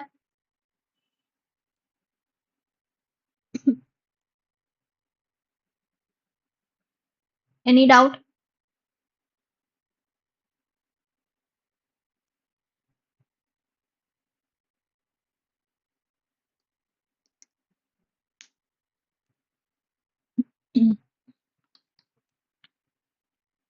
Now, next is what? See, conflict will arise. So for maintaining this conflict, okay, reducing this conflict, Thomas Kilmann model has said something. Now, this model is given by whom? Thomas Kilmann. And what this model says that he identifies 5 different approaches to resolve conflict. So we can reduce conflict, we can resolve conflict by the way of these 5 steps. First is what? Avoiding. Simply avoid it. If there are a conflict occurring, then what you have to do, simply you have to avoid, you have to ignore everything. If you will ignore, then definitely the conflict will get over. So that is to ignore. Now accommodating is what? Using the strategy of accommodating to resolve involves taking steps to satisfy the other party's concern or demands at the expense of your own needs. See, accommodating, what it says that suppose two person are there, these two person are having the conflict. Now, first option is that both the persons will ignore. Okay, they will move in their own direction. Now, second option is that accommodating. This person will say that, okay, you are right, do whatever you want to do. So, okay, I'm with you. Let's forget what I have said. So let's do what you want to do. So that is, one person will satisfy the other party's concern or demands. So that is accommodating. Now, compromising is what? Both have to compromise little bit. Both have, this person have to move little bit this side. This person has to move little bit this side. So this is what? This is a compromising. They have to find a midway solution. And this midway solution is what? Will partly but not entirely satisfy the concern of parties involved. So it will not going to resolve the one party's 100%, but it will resolve 50%. So 50% this person has to agree, 50% this person has to agree, then only they can do the compromise. Now, competing is what? That competing means it will try to satisfy the desire of the manager at the expense of other parties. They will compete means both will say, no, I'm right, you are wrong, you are wrong. So in this way, they will compete with each other. And once this competing will go very high, last option is that they will say that, okay, let's go what the manager says. Let's see what the manager says. So at the expense of other parties involved, desire of the manager. And collaborating means what? That finding a solution that satisfies the both the parties. That is collaborating. So with these 5 steps, they can resolve their conflict. Any doubt?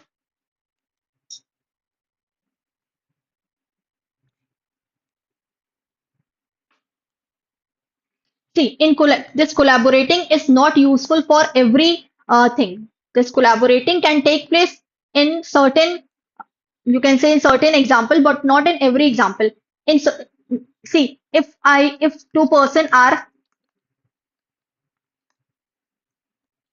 they are fighting, that one person is saying that let's go to Mumbai, second person is saying that let's go to Pune. Now, either of the one place they will go now, they both will not go to Mumbai and Pune at the same time. At the same time, they can only visit to one place. So that is collaborating is not useful for every type of sorting the problem. It is for sometimes.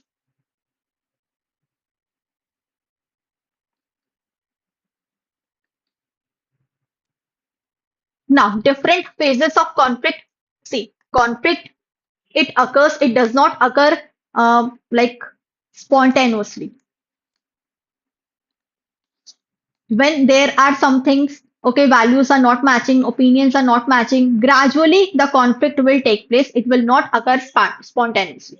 So we have different phases of conflict also.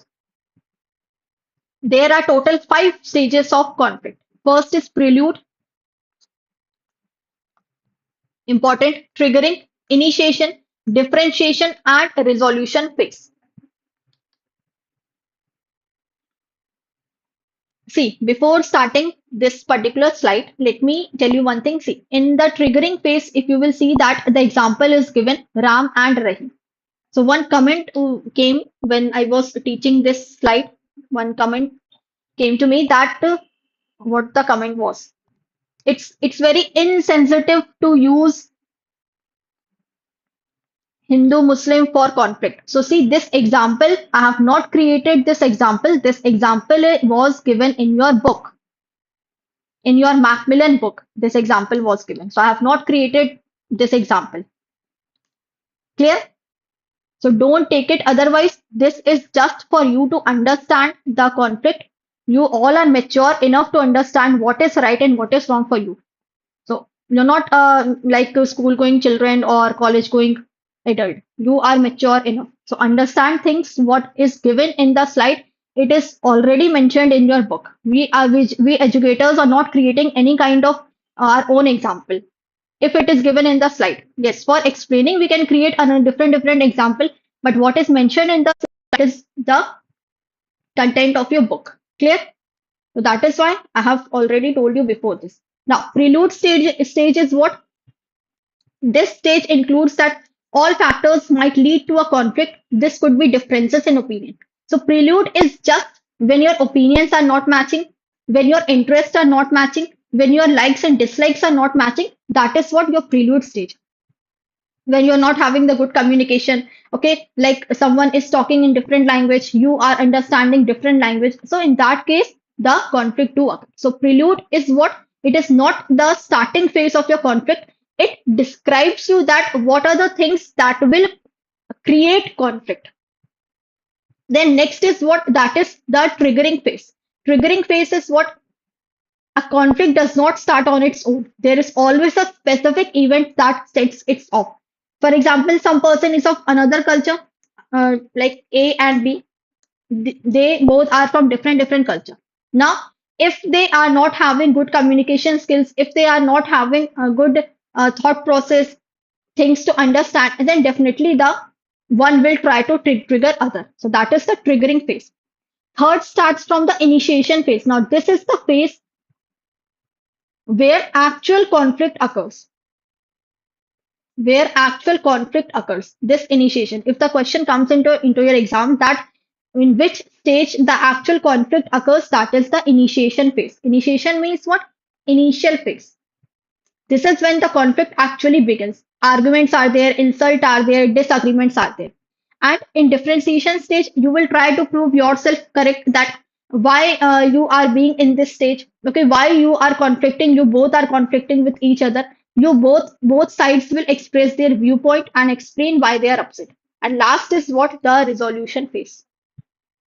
That is, conflict do not lead to positive outcomes if left unresolved. If it is not resolved properly, then certainly it will give the negative outcomes. So that is why resolution phase is very important to settle all the differences between two persons.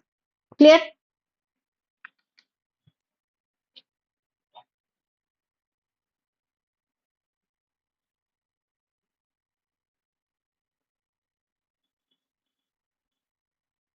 Done. Different phase of conflict.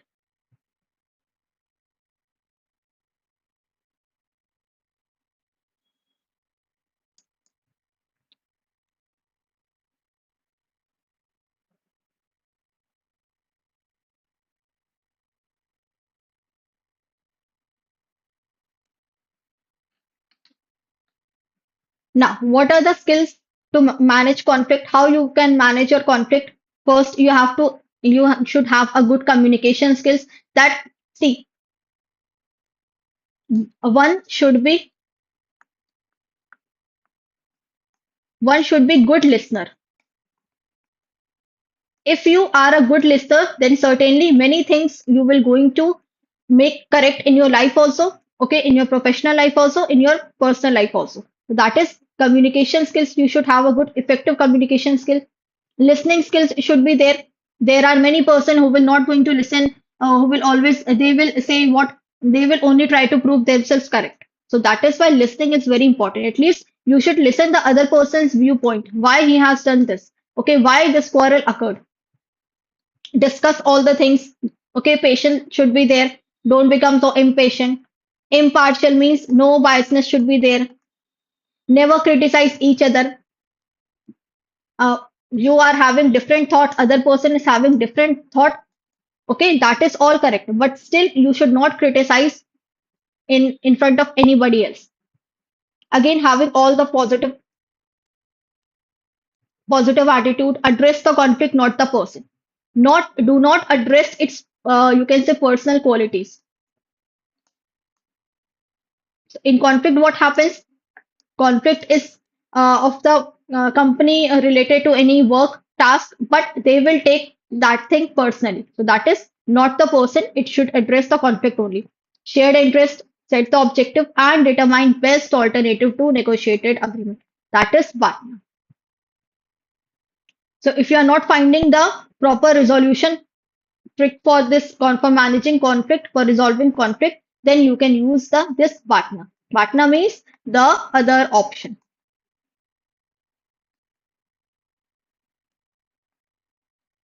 Clear? So this is button.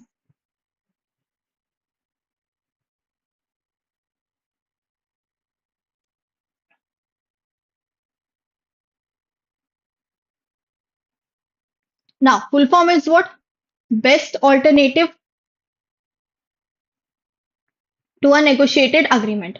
So it is a concept from negotiation that helps people understand their option. Like we have one example over here. Now, suppose two persons are there and this is one car. Okay, let's take example car. Now, this is what the purchaser and this is the seller.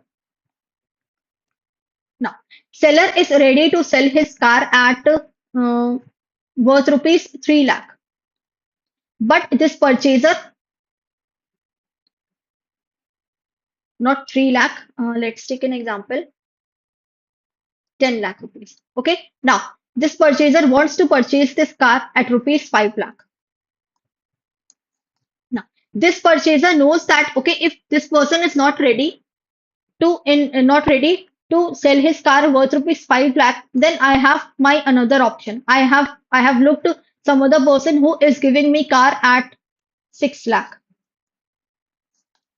Now, so imagine you are negotiating the price of a car. Your partner might be that you have another car in mind. So this person is having another car in his mind at a similar price, or you could wait for a better offer later. So if seller is not offering you the price, whatever price you're asking for, then you know that your partner is a reasonable backup. So partner is what? An alternative option. If this seller not agrees to 5 lakh rupees, then this purchaser will go to some other place and they will purchase that car on for 6 lakh rupees. That is called what? Partner. So it helps in making informed decisions. It avoids agreeing bad deals and it is confident in making the choices. Clear? So this is the last option for resolving the conflict.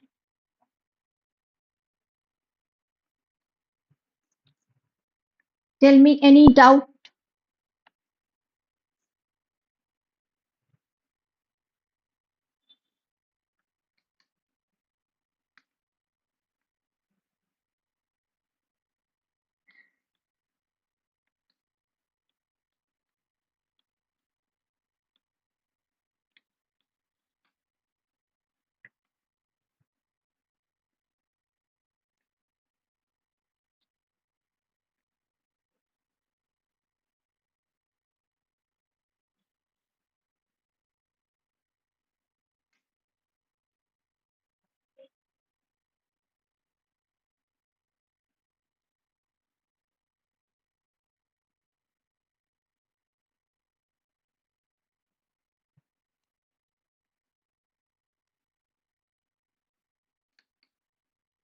Yes.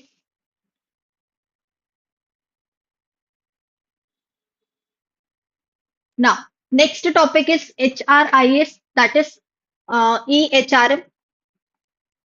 sorry, HRM, what was the, this we have to, yes, over here. Now, so first let's understand what is human resource information system. See, we know what is human resource. Now, information system, if it is information system is added to HR, so again, it is a systematic way of storing data, information for each individual. We know that the HR has a lot of work to do. They have to do the recruitment process. They have to manage their employees. They have to do the hiring. They have to select people. They have to provide training. Many work they have to perform. And for this, they need a lot of data.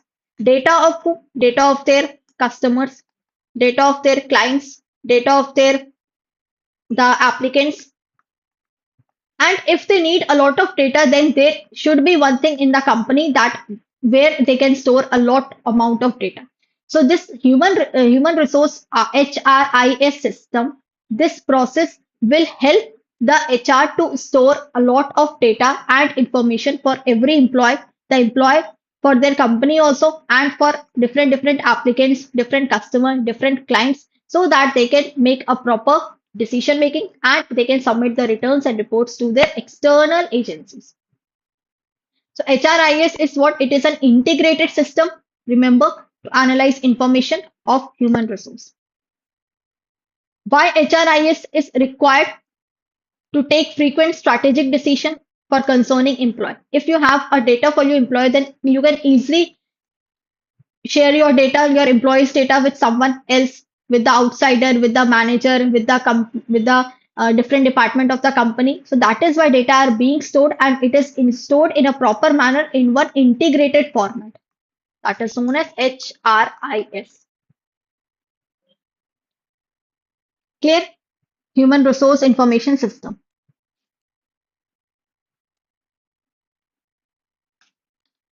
Now, one is HRIS and one is HRMS. So, in the starting only, I have told you that the scope of management is what? The scope of management is broader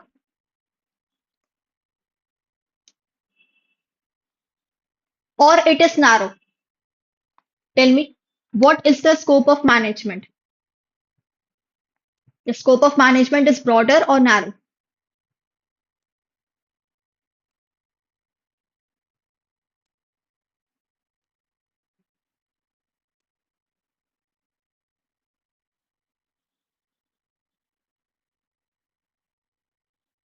The scope of management is broader. So, definitely HRIS will be the part of HRMS. Can I say this? HRIS is the part of HRMS. So human resource management system, it is a combination of system of different processes so that they can integrate everything with the help of technology through HR software. So HRMS can be used in recruiting, payroll, managing payroll, leave approval, attendance, performance reviews, overall maintenance of employee in the organization so that a integrated and detailed version is created. If anyone wants the information, they can quickly disburse all those information to the person. So we have EHRM. E is what? Electronic HRM. So electronic HRM, again, this is important. As per Stromer, EHRM, it is the planning, implementation, application of information technology for both networking and supporting. So if a company wants that all their activities, all their processes should be stored in the proper database, it should be stored under electronic format, then EHRM is good for them. So it is the integration of all HR system activities using the web-based technologies. So through this EHRM, manager can get all data. They can compile all data at one place, and that place is related to EHRM. So that whenever they want, they can pick those data and they can make informed decisions, quick analysis for the company, for the organization. So total, we have three types of EHRM: operational, important, relational, and transformational EHRM. Now, operational EHRM, so for all your day-to-day operation activities, day-to-day activities, what is happening in your company, in your bank, in your organization. So it is more about administrative function. Remember, operational administrative function, like maintaining payroll, personal data. Now, relational is what? It is also known as social EHRM. So relational means where you are involving your more and more employees concerned with the supporting business like training, recruitment. So relational is not a primary HRM. Remember, it is for the supporting business where you can take the help for training programs, for recruitment, for selection, sharing of data with managers and concerned employees. And transformational EHRM is what? Like if you are transforming all your pattern, all your business pattern to some other different format, that is why we use transformational EHRM. For strategic HR exercises, knowledge management, knowledge enhancement, strategic reorientation.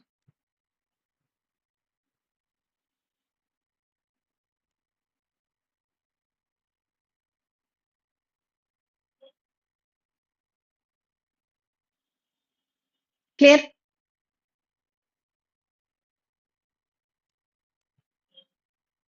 Chal. Now, e-learning. E-learning is what? It is online training, e-learning, online training, e-compensation, where you can store all the data related to salary, bonuses, benefit of your employees. E-recruitment is there, the website where you can do the recruitment process, where you can select your candidates, you can post all your vacancies, job portals. E-performance management, online tool where you can give feedback, conduct appraisal, and selection is that the digital screening, conducting video interviews, video chatting, online tests, everything. So e-selection.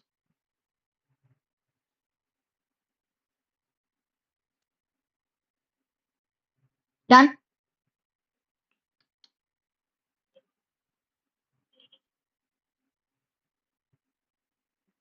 Now, next, see, one topic is there, HR research. Now, tell me what is HR research? Anybody?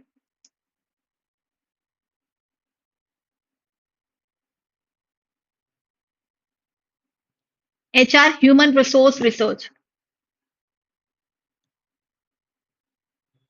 So HR research, what basically it tells, it involves all the studying and analyzing data related to various aspects of human resource management within the organization. That is what the HR research is. So it also gives you the, we can say, the valuable insights that can inform decision making, and it can also improve the HR practice in the company. So we have different types of research, types of applied research. Following are the types of applied research. These all are the types of applied research. The first is statistical approach, comparative, outside authority, or compliance approach. Yes, a tool used to evaluate HR practices and performance. Yes, correct.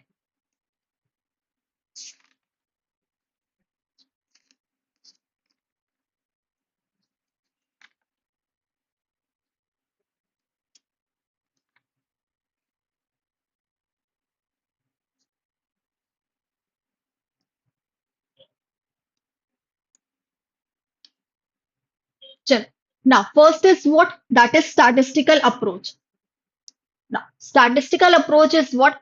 Suppose if a company wants to understand the relationship between the employee and between employee job satisfaction and their work productivity. So we use what? Different tools to find that. And that comes under statistical approach.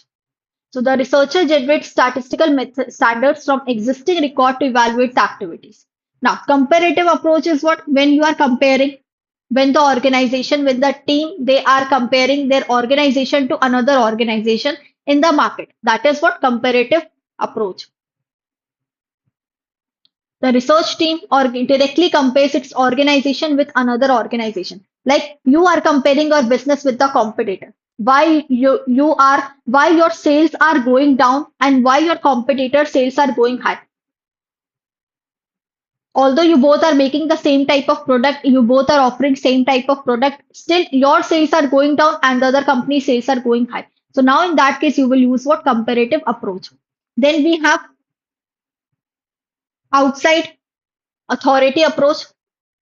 So here research team, they will count the expertise of the consultant published research record as the standard of activity performance. Now, outside authority approach is what the company will hire some outsider, some expert outsider. They will tell you that yes, these are the things which you are making wrong in your company. That is why your sales are going down. So now you are hiring some expert outsider who will tell you, who will guide you that how you can move your company. The outside may help result in correcting the cause of the problem. And compliance approach is what? That is, you have to follow proper laws, proper regulations. The compliance help us to know whether the organization is complying with the rules, guidelines of the regulatory body or not. That is compliance approach. Clear?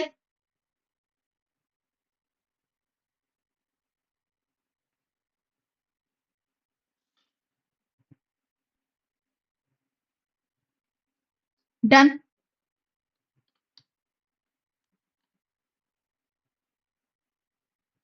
So now we have left this and one more. In conflict, we have accommodating conflict.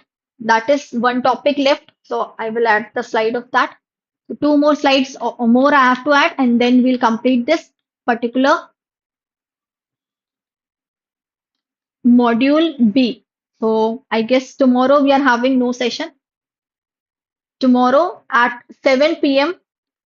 you will be having a session of module A. Okay, demo class of module A. And from day after tomorrow, I will continue this session. Clear? Done?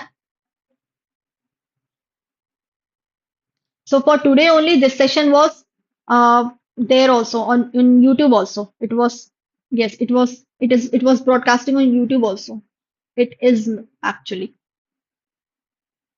yes, only two people are watching. Yes. So day after tomorrow in the morning. Day after tomorrow, remember 7 a.m. to 9 a.m. in the morning. We will be doing the theory. We will continue from here only. And after that, we'll start with module C also. Okay, so I guess half an hour, 45 minutes more. The session will be of B and then we'll start with C. And its MCQs we will be covering on YouTube channel. Again, 7 p.m. to like a 1.5 hour, 8:30 p.m. So we will be doing 50 MCQs.